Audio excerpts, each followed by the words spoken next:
Every once in a while, we need to dust off the cobwebs of our family car and bring it to a road where you just go for yourself and remind ourselves why we love cars. And it's true, you just need to get on the open road, get behind the wheel of something quick, whether it's four-wheel drive, rear-wheel drive, or in this case, front-wheel drive, 261 brake horsepower through the front wheels. Thank you very much. Not always the huge amount of grip that you might expect and want in a car with this. That kind of makes it part of the fun.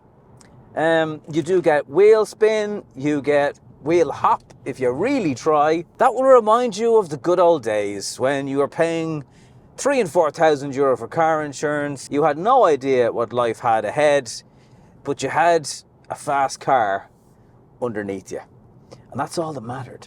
And now we're all meant to have a bit more sense, a bit more maturity going on, but that doesn't mean you can't still have fun. And in steps the Octavia RS for that little void in your life. It's the same powertrain as the Golf GTI. There's plenty of power there. Sounds nice and revvy when you put it under load. It is automatic these days. Some would say that's a bit of a shame. It's full of driving aids and safety tech and CarPlay, and still has that massive boot. And then it does Skoda practical stuff as well as having 261 brake horsepower. It has a bin in the door pocket for you. You know, just for the kids' lollipop sticks. And that is why cars like this make petrol heads like us happy, because they still exist. And there's no doubt this is not the affordable RS it once was. It has a premium of pretty much 20,000 euro off a standard car, which, okay, this looks nicer, it has nicer wheels, this race blue colour, bucket seats, but it's still a huge lump of money to pay to get into a slightly different version of the Octavia. But make no mistake, this is not your 2-litre TDI, this is not your 1.5 TSI. No offence to any of those cars, of course, but when you bury your foot in the accelerator, they don't make this thumping noise. They don't urge you to push on through a corner and take the scenic route home. And that is where this Octavia just stands out. That's where your money goes. This is a car for country roads, country lanes, putting a smile back in your face, reminding you of your youth, or maybe just giving you the first experience of something that's fun and fast and practical.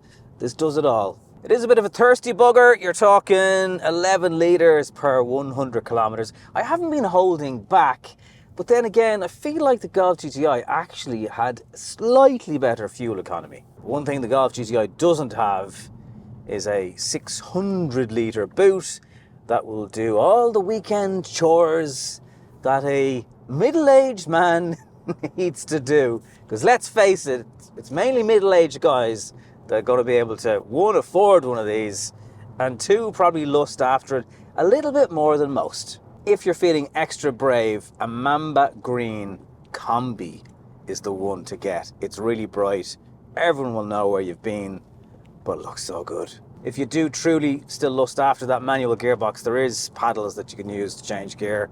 But to be honest with you, you'll be more inclined to just let that automatic gearbox do the thing. You focus on the steering, the braking, the accelerating, and just where the car is pointing. A car that will get you across the country, a car that will go to the football training, attend the family weddings and look good, and give you a little bit of kudos with fellow petrol heads, because probably only they will notice that this Octavia is a little bit special. In case you didn't get the memo last year, the diesel RS has been discontinued.